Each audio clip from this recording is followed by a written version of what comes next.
جمله اسمی په صورتونو کې یو صورت دا دی او عموما دا ډېره هم وي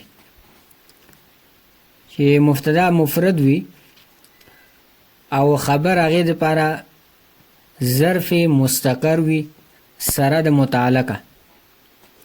لکه دا مثال دی الحمدلله الحمدلله.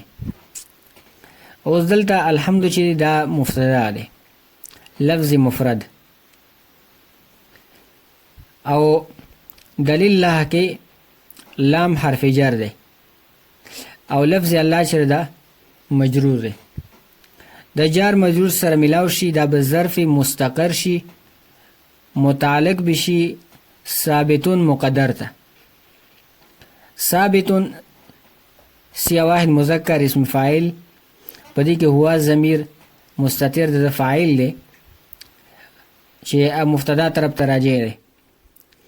نو اسم فاعل چې سره د خپل فاعل نه او سره د ظرف مستقر نه دا به شبه جمله شي خبر به جوړ شي د پاره د الحمد مبتدا. الحمد مبتدا سره د خبر نه چې ملاو شي دا به جمله اسمیه خبریه شي.